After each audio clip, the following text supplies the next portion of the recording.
जीवन में कभी तोता मत बनो। तोता तो बहुत अधिक बोलता है लेकिन ऊंची उड़ान नहीं भर सकता, लेकिन बाज चुप रहता है और आकाश को छूने की क्षमता रखता है।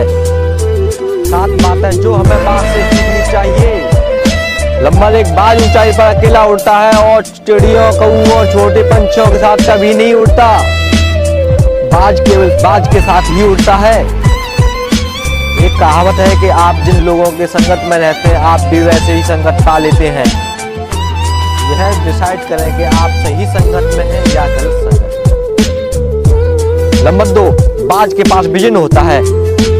बाज के पास में 5 किलोमीटर तक किसी चीज पर ध्यान केंद्रित करने की क्षमता होती है।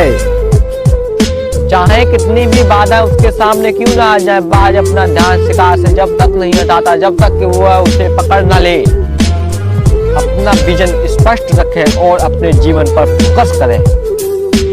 चाहे आप कितनी भी बाधाओं और चुनौतियों का सामना करें और जीवन में कभी हार न माने, तभी आप सफल होंगे। नंबर 3, बाज निडर होता है। बाज कभी भी अपने शिकार का आकार और ताकत देखकर आत्मसमर्पण नहीं करता। बाज हमेशा अपने शिकार को जीतने और अपने क्षेत्र को फिर से हासिल करने के लिए एक लड़ाई लड़ता है। मतलब कि आपकी समस्या चाहे कितनी भी बड़ी हो मगर हार नहीं माननी चाहिए।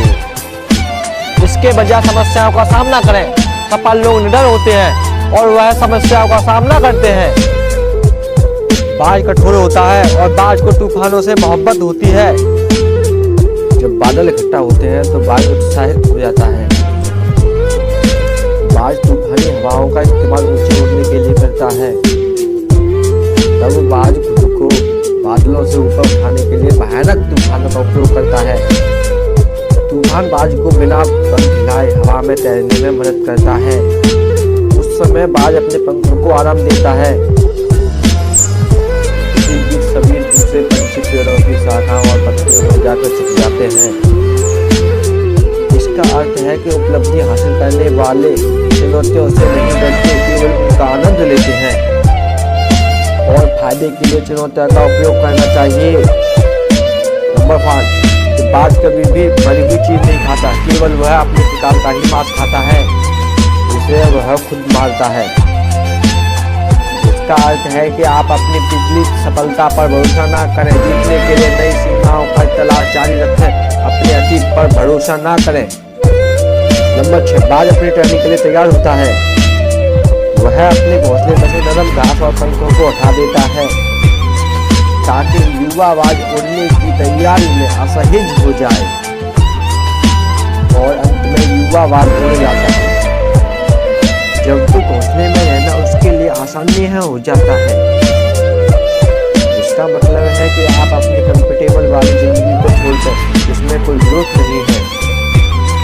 नंबर 7, बाज की जिंदगी 70 से 80 वर्ष की होती है। जब बाज 35 वर्ष का होता है तो बाज पंखों से उड़ नहीं सकता, पंजों से पकड़ नहीं सकता, चोंच से खा नहीं सकता। बाज बहुत परेशान हो जाता है और बाज बहुत मुश्किल में होता है कि भाई मैं करूँ तो करूँ क्या, मैं अपने पंखों से उड़ नहीं सकता और चोंच से मैं खा नहीं सकता, ऐसी जिंदगी का करूँगा क्या मैं।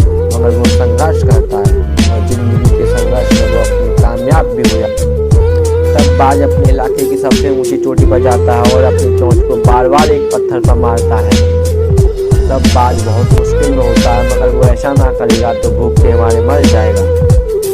तब बाज की चोंच टूट आती है तो 1 से 1.5 महीने के अंदर उसकी चोंच दूसरी आ जाती है। फिर बाज अपने पंखों को भी उखाड़ देता है जिससे वो उड़ नहीं सकता। कुछ समय बाद फिर उसके पंख भी वापस आ जाते हैं। फिर बाज अपने नाखूनों को उखाड़ता है जिनसे वो पकड़ नहीं सकता। फिर उसके नाखून भी आ जाते हैं तो फिर बाज अपने नए जोश और जुनून में आ जाता है। फिर बाज 70 से 80 वर्ष की जिंदगी फिर से जीता है। फिर वह एक औलादी बाज बन जाता है। आप भी अपनी जिंदगी में औलाद बने, जिसका मतलब है कि हमें कभी कभी पुरानी आदतों को भी छोड़ देना चाहिए। जिसका हमारे जीवन में कोई मूल्य नहीं होता उसे हमें छोड़ देना चाहिए। अगर अभी तक आपने हमारे चैनल को सब्सक्राइब नहीं किया तो हमारे चैनल को सब्सक्राइब कर लो, साथ में बेल आइकन प्रेस कर लो जो आने वाली अपडेट आपको मिलती रहे।